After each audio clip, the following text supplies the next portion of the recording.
And the world is a hurting place, and the world needs hope, and the world needs love. Without hope, we feel like, why are we here? Well, brokenness. Here's mine. Today, I still have no arms, no legs, but everything's changed. Everything. For me, I was looking for hope and happiness, and I couldn't see it for many years. In fact, if this side of the table represents my hope, truth encourages me to become all that I can be. But then we have lies every day coming in our mind, people who discourage us. You know the people that you have in your life who, no matter how good of a day you're having, they'll bring you down. Or no matter how bad of a day you're having, they'll bring you even lower. You know what I'm talking about? Think of the 3 biggest discouragers in your life. They're not your biggest discouragers. You are. It only takes 3 seconds for me to tell you something discouraging, but then you may never forget my words. I've met so many 50-year-old women and 40-year-old women who still remember what their fathers told them that they wish they never heard. Words are powerful. When you hear those words, and then your mind starts growing with these lies.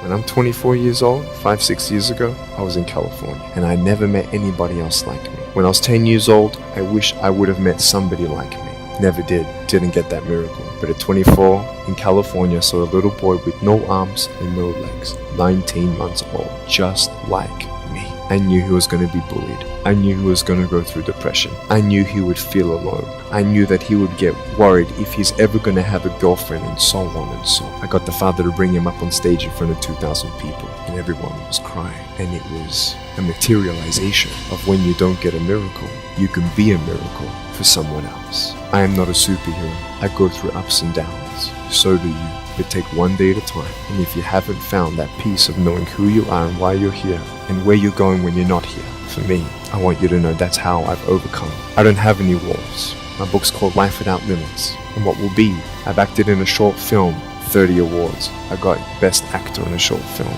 And my joy is not dependent on my circumstance. And so through my book, Life Without Limits, in the first chapter, if you can't get a miracle, become one, came from the principle that I learned as a child of when you don't have a friend, be a friend. I used to think, well, God, why can't you just separate the clouds of this storm away? Why can't you just take me out of this, place that I'm in and change my circumstance, But I realized in my life that if God doesn't change the circumstance, He'll use the circumstance. No one knew what kind of life I would be able to live, and I never thought that I'd be able to do a double degree in accounting and financial planning. I never thought that God would be able to use me without arms and legs to be His hands and feet. I don't understand God. In Jeremiah chapter 29 verse 11, when my mum and dad said that God had a hope plan in the future, a plan to prosper me and not to harm me, I didn't understand that. Maybe that might be offensive to you right now if I say God is perfect and He never makes a mistake, if maybe you just lost a loved one, or you're in a circumstance that does look harmful.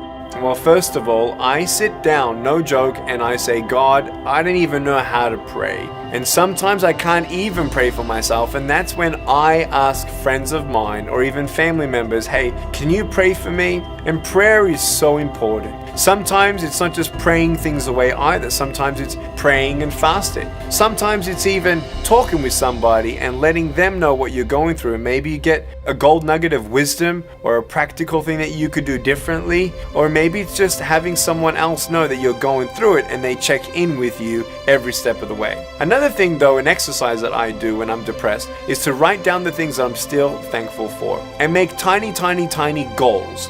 So much of life is about distraction and this idea and that idea. And I feel like when you're thankful for what you have and then seeing what you have and then making small goals to build up your confidence and help you get your bearings again and come back to being present in your mind and not living in the past.